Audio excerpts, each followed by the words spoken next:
제3장. 미쁘다 이 말이여, 곧 사람이 감독의 직분을 얻으려 함은 선한 일을 사모하는 것이라 함이로다. 그러므로 감독은 책망할 것이 없으며 한 아내의 남편이 되며 절제하며 신중하며 단정하며 나그네를 대접하며 가르치기를 잘하며 술을 즐기지 아니하며 구타하지 아니하며 오직 관용하며 다투지 아니하며 돈을 사랑하지 아니하며 자기 집을 잘 다스려 자녀들로 모든 공손함으로 복종하게 하는 자라야 할지며, 사람이 자기 집을 다스릴 줄 알지 못하면 어찌 하나님의 교회를 돌보리요. 새로 입교한 자도 말지니 교만하여져서 마귀를 정죄하는 그 정죄에 빠질까 하며, 또한 외인에게서도 선한 증거를 얻은 자라야 할지니 비방과 마귀의 올무에 빠질까 염려하라.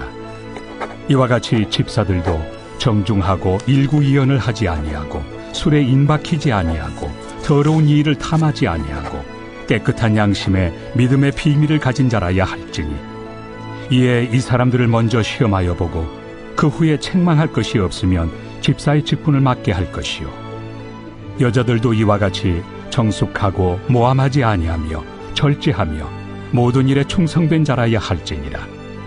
집사들은 한 아내의 남편이 되어 자녀와 자기 집을 잘 다스리는 자일지니, 집사의 직분을 잘한 자들은 아름다운 지위와 그리스도 예수 안에 있는 믿음에 큰 탐욕을 얻느니라. 내가 속히 내게 가기를 바라나 이것을 내게 쓰는 것은, 만일 내가 지체하면 너로 하여금 하나님의 집에서 어떻게 행하여야 할지를 알게 하려 함이니, 이 집은 살아계신 하나님의 교회요 진리의 기둥과 터니라. 크도다 경건의 비밀이요 그렇지 않다 하는 이 없도다. 그는 육신으로 나타난 바 되시고 영으로 의롭다 하심을 받으시고 천사들에게 보이시고 만국에서 전파되시고 세상에서 믿음 바 되시고 영광 가운데서 올려지셨느니라.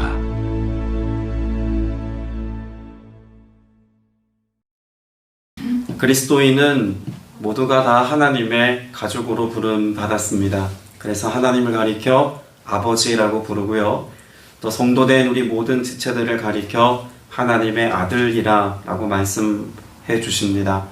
그것은 우리의 삶 속에 아버지로부터 유전되어진 거룩함과 온전한 하나님의 성품으로부터, 또 하나님께서 우리 믿음의 성도들에게 보이기를 원하시는 아름다운 삶의 본이 우리 성도들의 삶 속에, 아들된 자녀의 인생 속에 반영되어지고 또 드러나기를 바라시는 하나님의 마음이기도 합니다.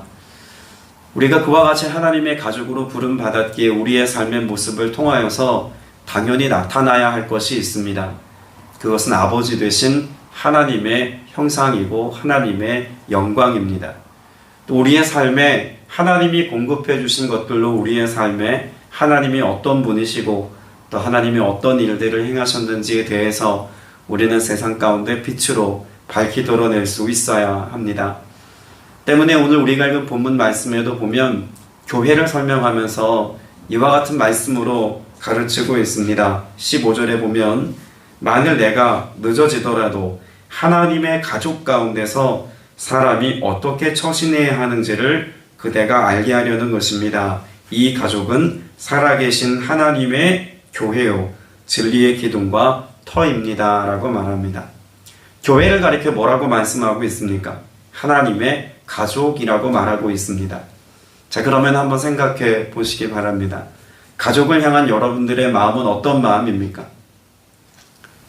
측량할 수 없는 사랑이죠. 내 자녀를 향한, 내 부모와 형제를 향한 여러분의 사랑이 사실 다 그와 같기를 바랍니다. 그렇지 않은 사람들도 물론 있습니다만, 어쨌든 우리가 생각하는 가족의 개념 안에서 보자면 가족은 자신의 생명을 내어주는 것조차 아깝지 않을 만큼, 내 전부라고 해도 과언이 아닐 만큼 우리 가족이라는 공동체 안에서 우리 모든 생명과 소유를 공유하고 함께 살아갑니다. 사도 바울은 교회를 설명하면서 하나님의 가족이라고 하는 개념을 가지고 우리에게 가르쳐 줍니다. 그것은 교회가 성도들로 하여금 그저 가족 같은 느낌 혹은 가족 같은 정서를 가져야 한다는 그런 뉘앙스의 말씀을 하고 있는 것이 아님을 알 수가 있죠. 교회 지체로 부름받은 성도는 하나님 안에서 진정한 의미의 가족됨의 모습으로 살아야 한다는 것을 분명히 말씀하고 있습니다. 때문에 초대교회 공동체의 모습은 어떠했습니까? 유무상통하는 삶을 살았고 또 자신의 삶에 모든 것을 내어주어도 아깝지 않다고 여겼던 사도 바울의 고백과 같이 예수 그리스도께서 교회를 위하여 자신의 생명을 내어주신 같은 삶을 우리의 삶의 현장 가운데서 잘 반영하고 드러내고 나타내 주었던 것이 바로 주님이 우리에게 말씀하셨던 교회됨의 의미입니다. 여러분, 그러나 교회라고 하는 것을 생각해 보면 오늘날 한국 교회 안의 교회는 초대교회에서 가르쳤던 또 초대교회가 우리에게 말씀하고 있던 그런 하나님의 가족으로서의 교회됨의 모습을 많이 잃어버렸다라고 해도 과언이 아닐 것입니다. 그만큼 가족이라고 말하기에는 이미 대형화된 교회들도 너무나 많고 가족이라는 정서가 흐르기에는 서로가 서로의 얼굴조차 대면하여 알지 못하고 또 그렇게 서로의 형편과 상황을 충분히 이해할 수 없을 만큼, 아니 때로는 내 가족이라고 말하면서조차도 우리 안에 있는 기도의 제목조차 나누는 것을 꺼려하는 그와 같은 폐쇄적인 형태의 모습을 어느 순간 띠기 시작했기 때문에 그렇습니다. 교회를 통해서 하나님의 가족이라고 말씀하신 데에는 그만큼 우리의 삶 속에서 하나님과 나와의 관계뿐만 아니라 서로를 통해서 하나님의 영광과 하나님의 형상이 드러나기를 기대하고 바라셨던 아버지의 마음이 있기 때문에 그렇습니다. 때문에 오늘 저와 여러분이 교회를 생각할 때 하나님께서 우리에게 허락하신 하나님의 가족됨의 의미를 늘 함께 생각하고 염두하여서 우리가 살아가는 또 우리의 신앙생활하는 교회 공동체 안에서 어떻게 하나님을 발견하고 하나님을 알아갈까? 그리고 그 하나님의 하나님 되심을 어떻게 가족된 지체들과 함께 공유하며 누리며 살 것인가? 이것을 늘 기도의 제목으로 삼고 간구할 수 있기를 축복합니다.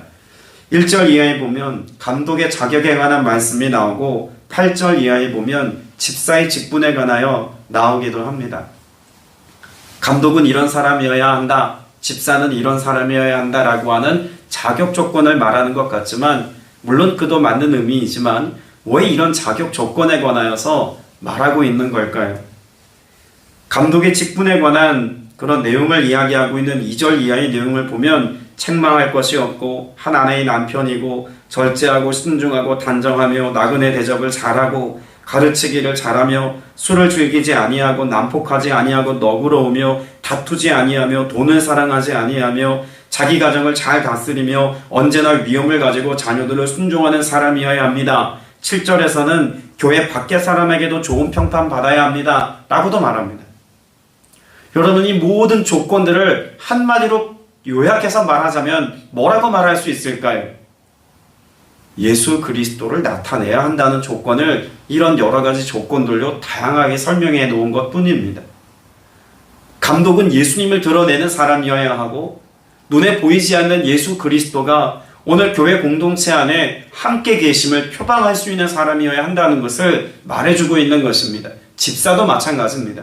주로 구제 사역을 맡았던 교회 집사 역시도 교회 밖에서 사람들에게 보일 때 신중하고 한 입으로 두말하지 아니하고 술을 탐닉지 아니하고 부당한 이익을 탐하지 않고 믿음의 비밀을 깨끗한 양심에 간직한 사람이어야 한다는 것은 교회 밖에서 이와 같은 하나님의 선한 사역들을 감당할 때 예수 그리스도가 드러나는 그런 대표성을 갖는 사람이어야 한다는 것을 말씀해 주고 있는 것이죠. 성경은 애초에 누가 우리의 삶의 감독의 자리에 계신 분이라고 말씀하고 있을까요? 베드로전서 2장 25절에 보면 너희가 전에는 양과 같이 길을 잃었더니 이제는 너희 영혼의 목자와 감독 되신 이에게 돌아왔느니라. 자, 그럼 감독 누구라는 말입니까? 예수 그리스도시다라고 말씀하고 있는 겁니다. 사도행전에서도 말씀합니다. 여러분은 자기를 위하여 또는 온 양떼를 위하여 삼가라. 성령이 그들 가운데 여러분을 감독자로 삼고라고 말합니다. 우리의 감독자 되시는 분은 다른 보혜사로 오신 성령님이신데 그 보이지 않는 성령께서 자신을 나타내도록 하나님께서 교회 공동체 안의 사람들을 감독자로 세워주시는 은혜를 베푸셨다고도 말씀합니다. 그러니 애초에 감독은 누구입니까? 예수 그리스도이십니다. 그런 예수 그리스도께서 눈에 보이는 존재로 우리와 함께 계시지 않으니 예수 그리스도를 전하고 예수 그리스도의 말씀을 선포하고 예수 그리스도의 형상을 나타내는 교회는 예수 그리스도를 나타내는 대리자의 역할로 감독을 세워서 그로 하여금 예수님이 이 땅 가운데서 행하시고 나타내시고 보이셨던 이 사역을 잘 감당해야 한다고 말씀해 주고 있는 것입니다. 근데 성경에 보면 감독이 되기를 원하는 사람들은 이런 자격이어야 한다는 말씀이 사실 더 의미 있게 다가옵니다. 여러분, 당시 교회 감독에 관해서는 제가 디모데전서 말씀 이전에 데살로니가 전서 말씀을 말씀하면서도 제가 한번 말씀을 드린 적이 있습니다. 교회 감독자들은 당시 상황으로 볼 때 1세기에서 3세기까지 어떤 위치에 있는 사람들이었을까요? 가장 박해가 심한 시절에, 가장 교회 공동체가 모이기 어려웠던 때 자신의 생명을 걸고 순교자의 사명을 감당하는 자가 아니면 그러면 감독이 되기 어려웠습니다. 교회 공동체 안에서 가난한 이들과 또 교회 공동체 안에 모이기까지 자신의 여러 가지 생계와 생업을 다 포기하고 모인 지체들도 있었기 때문에 이들의 삶을 책임져주고 돌보는 역할도 역시 누가 했습니까? 자신의 것을 내어주는 이 역할을 교회 감독이 했다는 이야기입니다. 그러니까 오늘날 교회에서 담임 목사가 된다거나 장로가 되어서 어떤 명예로운 직분 가운데 올라오는 것과 같은 그런 삶의 모습이기보다는 순교자의 자리를 각오하고 끊임없이 내 것을 나누어주고 베풀며 헌신하는 위치에 있기를 헌신된 사람에 대하여서 지금 말하고 있다는 겁니다. 그리고 이와 같은 위치에 있는 사람들이 그렇게 교회를 책임지는 대표적인 사명을 감당하자면 그의 삶의 모습 또한 예수 그리스도를 나타내기까지 해야 한다는 것을 말씀해 주고 있는 것이죠. 여러분, 이것이 비단 오늘날의 목회자 혹은 장로 혹은 교회 권사와 같이 어떤 영적인 리더십에 있는 직분을 가진 사람들에게만 해당되는 역할이겠습니까? 사실 대표성으로 보자면 더 중요한 책임과 몫이 있겠으나 이와 같은 사명은 모든 그리스도인들에게 나타내는 모든 하나님의 거룩한 백성된 자들에게 주어진 하나님의 명령이라고 해도 과언이 아니라는 것입니다. 여러분, 이 모든 일들을 나타내기까지 예수 그리스도께서 교회에게 위임하신 일을 우리는 생각해 보아야 합니다. 단지 성도들에게 혹은 감독과 여러 직분을 가진 사람들에게만 말씀하신 것이 아니라 교회의 본질을 말씀하고 있는 것을 잘 떠올려 보면 모든 성도가 다 예수님을 나타내는 것에 있어서 그 역할이 있다는 것을 주목할 수가 있겠죠. 사도행전 4장 11절에 이 예수는 너희 건축자의 버린 돌로서 짐 모퉁이의 머릿돌이 되었느니라. 여러분, 짐 모퉁이의 머릿돌이라고 하는 것도 제가 언젠가 설명드렸습니다. 유대인들이 집을 지을 때는 우리나라의 건축 양식과는 전혀 다른 순서를 따라 집을 짓는다고 말씀을 드렸죠. 우리나라는 전통적으로 집을 지을 때 머릿돌을 제일 마지막에 박습니다. 그러나 유대에서 집을 지을 때는 머릿돌의 개념이 어떨까요? 시작하는 첫 돌입니다. 그리고 마지막 돌이 끼워질 때는 그 머릿돌에 맞물리도록 건물을 지었습니다. 그러면 머릿돌은 그 건물의 시작이자 끝이어야 한다는 것입니다. 더 정확하게 표현하자면 지금 예수 그리스도께서 모든 교회 공동체의 시작과 끝이라는 것은 교회 안에 누구만 드러나야 한다는 것입니까? 오직 예수님만 드러나게 하고 오직 예수님으로만 설명되어야 하고 오직 예수 그리스도께서 우리에게 위임해 주신 그 예수 그리스도로부터 흘러나온 하나님의 말씀의 충만함이 교회의 본질임을 우리에게 잘 말씀해 주고 있는 것입니다. 에베소서 1장 23절에 교회를 이렇게 설명하지 않습니까? 교회는 그의 몸이니 만물 안에서 만물을 충만하게 하신 이의 충만이니라. 교회는 그의 충만함에 있습니다. 단지 건물로서의 교회가 아님을 우리가 굳이 이야기하지 않더라도 교회는 예수 그리스도께서 우리에게 그 충만함으로 임재해 계신 이것으로 인하여 교회됨을 증명할 수 있다는 이야기입니다. 여러분, 이스라엘 백성들이 출애굽하고 난 뒤에 광야 생활을 하지 않습니까? 그 광야 생활 가운데 그들 백성들 그 진영 12지파로 나뉘어진 각 지파의 진영 한 복판에 무엇이 있었습니까? 회막이 있었습니다. 여러분, 여기 회막이라고 말하는 그 회막과 오늘 본문 15절에 나와 있는 하나님의 가족이라고 표현되어지는 가족 혹은 집이라고 하는 단어가 같은 의미입니다. 오이코스라고 하는 헬라어를 사용하죠. 여러분, 그렇다면 하나님의 교회, 하나님의 집, 하나님의 가족이라고 말할 때 여러분, 이것의 가장 중요한 컨디션은 무엇일까요? 하나님의 임재입니다. 하나님이 그곳에 함께 계시고 그래서 하나님이 우리의 삶에 나타나고 반영되어지도록 하는 것이 가장 중요하다는 것이죠. 여러분, 저와 여러분이 가족 공동체로 모였을 때 앞서 전제했던 것처럼 어떤 가치가 앞섭니까? 사랑이라는 가치가, 용납과 또 헌신의 개념이 자연스러운 것이 가족이죠. 집이라는 개념이 아니라 가족이라는 개념으로 우리가 생각해 보면 그곳에선 무한한 사랑이 공급되어지는 것, 무한한 사랑이 실천되어지는 것이 가족입니다. 그러면 교회에게 위임되어진 이 사명, 하나님의 충만하심으로 충만한 교회가 오늘날 우리의 삶의 현장 가운데서 드러나고 나타내야 할 것이 있다면 역시 무엇이라는 것입니까?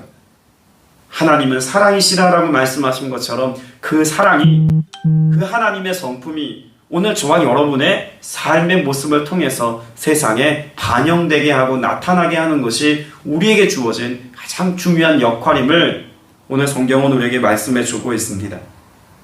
15절에 보면 그런 하나님의 가족 가운데서 어떻게 처신해야 하는지를 그대에게 알리려 하는 것입니다 라고 말합니다.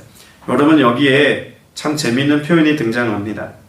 사람이 어떻게 처신해야 하는지라고 하는 말씀이 있죠. 근데 여기 어떻게 행하여야 할지, 처신해야 할지 라고 하는 이 단어가 쓰여진 그 구체적인 뜻을 보면 단지 처신에 대한 어떤 지침을 말하는 것이 아니라 땅을 완전히 갈아엎다 라고 하는 뜻을 갖고 있습니다. 그러니까 오늘 말씀을 더 정확하게 번역해서 읽자면 하나님의 집에서 어떻게 땅을 뒤집어 엎을지에 대해서 알게 하려 합니다 라고 하는 말로 이해할 수 있다는 이야기입니다. 어떻게 행할지, 단지 그러면 어떤 행동에 대한 이야기보다는 무엇을 지금 가르치고 있다는 것입니까? 그 삶을 어떻게 기경할 건지에 대해서 지금 강조하고 가르치고 있다는 이야기죠. 오늘 저와 여러분이 교회 안에서 늘 사모하고 또 기대하고 바라야 할 것이 있다면 오늘 저와 여러분의 삶이 기경되는 것입니다. 교회 안에서 하나님의 말씀으로 우리의 삶이 경작되어지고 그래서 우리 안에 있는 돌멩이와 같은 딱딱하고 굳어지고 하나님의 뜻을 거스르려 하는 죄악된 우리의 삶의 성품들이 끊임없이 솎아져야 합니다. 그리고 이것들이 해결되어져야 합니다. 그래야 우리의 삶에 무엇이 뿌려지고 싹을 틔우고 열매를 맺습니까? 하나님의 말씀이 우리의 삶 가운데 뿌려진 바 되어지고 하나님의 뜻이 명쾌하게 우리의 삶 가운데 분별되어질 때 이것이 우리의 삶에 싹을 틔우고 열매를 맺을 수 있기 때문에 그렇습니다. 교회는 그렇게 우리의 마음이 기경되는 곳이어야 합니다. 그러니 하나님의 말씀을 들을 때 달게만 들을 수 없습니다. 마치 밭고랑이 갈리는 것처럼 우리의 마음이 기경되어지다 보면 그 말씀이 꽤 우리의 마음을 아프게도 합니다. 그 말씀이 우리의 삶을 찌르기도 합니다. 그런 하나님의 교훈과 메시지가 우리로 하여금 스스로 자괴감에 빠지게 할 만한 그런 메시지가 되기도 합니다. 그러나 비단 성경은 우리에게 그렇게 거울과 같은 역할만 하는 것은 아니지 않습니까? 그렇다면 율법으로 충분했겠죠. 때문에 우리의 마음을 뒤집어 엎는 그런 기경과 함께 하나님의 집, 하나님의 가족이라고 하는 것은 무엇을 또 포함하고 있는 내용일까요? 그렇게 기경되어진 그곳에 때로는 그것으로 우리의 마음이 아프고 탄식할 때 우리의 아버지 되신 하나님의 돌봄과 그 은혜가 우리를 온전케 하시기까지 함께 하시겠다는 것입니다. 하나님의 집에 누가 계십니까? 하나님이 당연히 계시죠. 때문에 하나님이 우리를 가르치시고 우리를 보호하시고 하나님이 우리를 인도하시고 우리의 삶을 책임져 주시는 이 은혜 안에 거하는 삶을 살게 되었다는 것을 우린 결코 간과할 수 없다는 이야기입니다. 그러니 우리가 하나님의 교회, 하나님의 집, 성전에서 주를 위한 믿음의 고백과 결단을 가지고 살아갈 때 세상에서 우리가 끊임없이 묻혀왔던 그런 죄악된 삶의 방식과 익숙해졌던 우리의 삶의 성품과 그 모든 것들이 새롭게 기경되었을 때 오히려 기뻐하시고 즐거워할 수 있기를 바랍니다. 충분히 아파하는 그 시간이, 충분히 힘들어하는 그 시간이 하나님이 내 삶을 기경하여서 온전케 하시는 과정이라고 신뢰할 수 있다면 말씀 앞에 나를 비추어 말씀 앞에 내 삶을 드려 주님이 나를 새롭게 하시는 이 은혜는 더욱더 사모하게 될 일인 줄로 믿습니다. 여러분, 그럴 때 우리에게 어떤 은혜가 있습니까? 예수님께서 베드로를 통해서 교회를 세우시겠다고 말씀하신 내용을 우리가 잘 압니다. 마태복음 16장 18절에 또 내가 내게 이르노니 너는 베드로라 내가 이 반석 위에 내 교회를 세우리니 음부의 권세가 이기지 못하리라. 할렐루야. 주님의 반석 위에 내 교회, 주님의 교회를 세우겠다고 말씀하고 있습니다. 그리고 그렇게 주님의 교회를 통해서 주님이 이루기를 원하시는 일은 무엇입니까? 음부의 권세와 대항하여서 그 모든 세상의 악함에 대하여서 승리하는 삶을 살아가는 승리하는 교회가 되게 하시겠다고 약속하고 계십니다. 때문에 오늘 저와 여러분이 여러 교회들에게 편지했던 사도 바울의 편지 속에서 세속화의 도전에 대하여서 교회가 구별되어지고 거룩한 공동체가 되어야 한다고 고백했던 것, 여러분, 이것이 단지 성도이기 때문에 그래야만 우리가 원하는 것을 하나님으로부터 얻을 수 있기 때문에 누리는 어떤 조건이 아님을 알 수 있습니다. 주님이 우리를 불러두신 사명이자 목적이 여기에 있습니다. 왜 우리를 교회가 되게 하셨습니까? 왜 우리를 그리스도의 몸의 일부가 되게 하셔서 머리 되신 예수 그리스도의 통치와 다스림 가운데 있게 하셨겠습니까? 나를 통해서 세상이 예수를 보게 하기 위함이 있다는 사실을 우리는 꼭 기억해야 합니다. 오늘 새벽에도 일부 예배를 드리기 위해 일찍 나서면서 저희 집 근처에 있는 여러 지역에 있는 불 켜져 있는 교회들을 보았습니다. 성북동에 진입하면서도 까맣게 어두운 그 밤하늘에 십자가가 밝게 이렇게 빛나고 있는 모습도 보았습니다. 저희 교회도 마찬가지죠. 정말 우리의 삶이 사람들 보기에 그 어둠 속에서 밝게 빛나고 있는 그 십자가처럼 오늘 어두운 세상 가운데서 내가 주 예수 그리스도의 십자와 같이 빛나는 삶을 살고 있는지, 세상이 예수 그리스도를 표방하는 삶을 살고 있는지를 오늘 저와 여러분의 삶 속에서 다시 한번 되뇌어보고 점검해보고 이 은혜를 구하는 기도가 회복되어야 할 줄로 믿습니다. 오늘 저와 여러분이 잘 알고 있는 말씀 가운데 만민이 기도하는 집이라고 하는 이사야의 말씀을 우리가 잘 알고 있지 않습니까? 이사야 56장 7절에 보면 내가 곧 그들을 나의 성산으로 인도하여 기도하는 내 집에서 그들을 기쁘게 할 것이요 그들의 번제와 희생을 나의 제단에서 기꺼이 받게 되리니 이는 내 집은 만민이 기도하는 집이라 일컬음이 될 것입니다. 기도의 본질을 우리가 생각해 봐야 합니다. 만민이 기도하는 집, 교회는 성도들이 와서 교회 안에 들어와 기도하는 곳입니다 라고 하는 뉘앙스의 말씀이기만 할까요?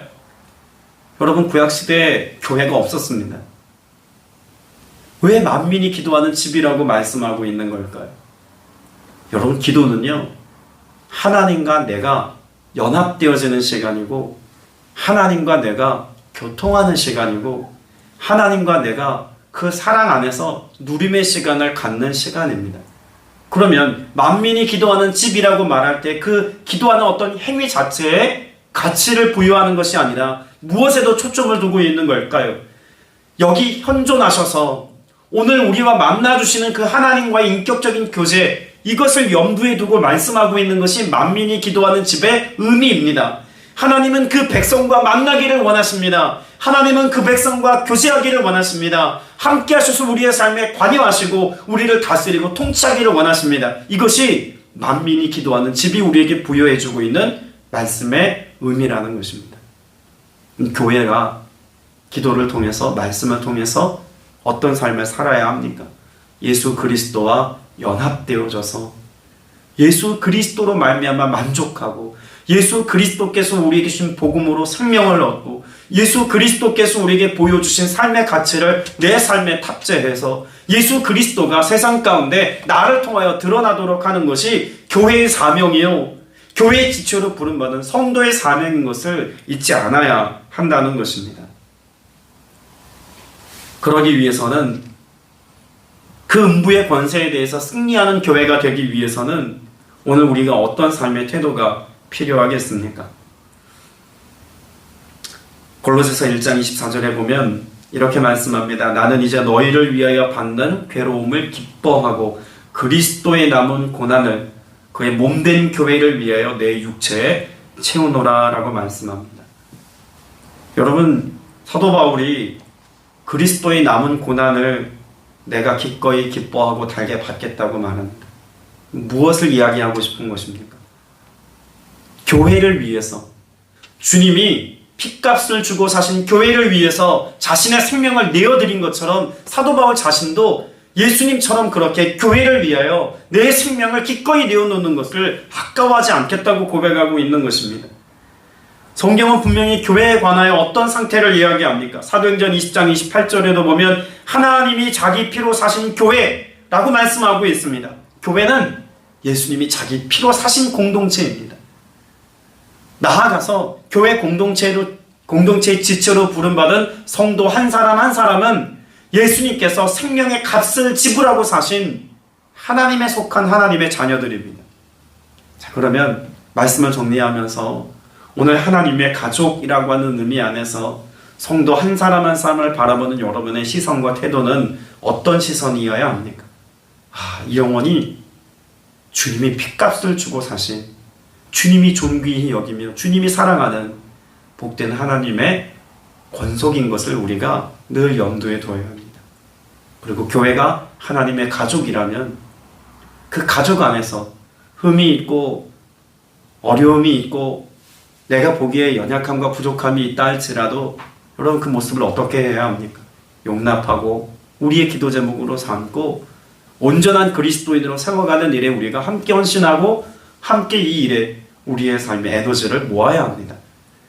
그것이 하나님의 교회를 세워가는 방식이죠. 단지 교회 성도의 숫자를 불리기만 하는 것이 교회의 본질이 아니라 주님이 우리 안에 연합하게 하신 지체들이 온전한 그리스도의 형상에 이르기까지 함께 돌아보고 돌보고 살피는 것이 교회가 해야 될 중요한 사명 중에 하나라는 것입니다. 그래서 앞서 나누었던 사도행전 20장 28절에서도 하나님이 자기 피로 사신 교회를 보살피게 하셨다고 말합니다. 교회의 중요한 사명은 돌봄에 있습니다. 그렇게 주님이 핏값을 주고 사신 교회가 서로가 서로를 돌아볼 때 결국 온전함의 자리에 이르러서 주님의 이름을 영화롭게 할 수 있는 것이죠. 앞서 감독과 집사의 직분이 예수 그리스도를 나타내는 것이라고 말씀드리지 않았습니까? 여러분, 이 자격 조건을 나에게 한번 대입해 생각해 본다면 여러분 여기에서 쉽게 마음이 편안한 사람이 아무도 없을 겁니다. 당시 감독의 위치에 있는 사람을 오늘날 교회의 직분으로 따지자면, 굳이 따지자면 목사, 장로, 권사 이런 직분에 해당되어지는 직제입니다. 그러면 한번 말씀을 들여다보십시오. 책망할 것이 없고 한 아내의 남편이거나 한 남편의 아내이거나 절제하고 신중하고 단정하며 대접을 잘하고 가르치기 잘하고 술을 즐기지 않고 난폭하지 않고 너그러우며 다투지 않고 돈 사랑하지 않고 가정을 잘 다스리고 자녀들에게 순종을 가르칠 수 있고 교회 박사람에게 좋은 평가를 받는 사람, 나의 모습에 여기에 걸림돌이 되어지는 게 없게 되시기를 바랍니다. 목사님 그거 어려운데요. 어렵죠. 그래서 무엇이 필요합니까? 내 힘으로 안 되는 것입니다. 교회의 교회 되어짐은 성령께서 내 마음을 새롭게 기경하시고 내 마음에 하나님의 거룩한 성전을 지어 내 안에 임재하지 아니하시면 이룰 수 없는 일입니다. 때문에 교회 안에 마치 이스라엘 백성 공동체 안에 하나님의 임재가 있었던 것처럼 교회로 부름받은 성도 한 사람 한 사람의 마음 가운데 그 새로 지으심을 받은 그 새 마음을 가진 거룩한 집에 누가 계셔야 합니까? 성령께서 오늘도 우리와 함께 계실 때 이와 같은 은혜의 삶을 누리며 살 수 있습니다. 하나님의 가족 되신 여러분이 하나님을 나타내기까지 그 은혜를 사모하며 그 지도하심과 인도하심과 보호하심 속에 사는 복된 날 되시기를 주님의 이름으로 축복합니다. 기도드리겠습니다. 은혜가 풍성하신 아버지 하나님, 그리스도께서 교회를 사랑하시고 그 교회를 위하여 자신을 내어주셨던 것처럼 우리가 교회 공동체 안에서 더욱 사랑하기를 원합니다. 예수 그리스도와 연합되어지고 예수 그리스도와 한 몸을 이룬 것처럼 우리들 또한 지체들 간에 서로 한 몸이 되어지고 하나가 되어서 하나님의 가족 되어짐의 기쁨을 누릴 수 있도록 은혜를 베풀어 주시옵소서. 수많은 형식과 절차와 정통을 지킨다 할지라도 우리 안에 사랑이 없으면 그 모든 것이 울리는 꽹과리와 같이 들릴 뿐임을 우리로 알게 하여 주옵소서. 사랑 안에서 더욱 하나 되기 힘쓰며 사랑 안에서 하나님의 가족으로서의 교회 되어짐을 맛보며 누릴 수 있는 모두가 되어지기를 원하오니 성복 순복음 교회 안에 우리가 섬기는 교회 안에 이 놀라운 하나님의 은혜들이 회복되어서 하나님 안에서 누릴 수 있는 그 풍성함과 부유함과 그 온전함의 모습이 오늘 우리의 삶 가운데 경험되어질 수 있도록 성령님 역사하여 주시옵소서. 우리 힘으로 누릴 수 없고 우리 힘으로 나타낼 수 없는 것임을 또한 고백합니다. 주님이 이 은혜 가운데 우리에게 역사하실 때 오직 약속하신 성령으로 말미암아 그 임재하심으로 말미암아 가능한 것임을 또한 들었사오니 성령님 오늘로 임재하시고 우리 안에 역사하셔서 이 놀라운 하나님의 권능의 역사 나타내게 하여 주옵소서. 교회 되어 살게 하신 주께 감사드리오며 예수 그리스도 이름으로 간절히 기도드렸사옵나이다. 아멘.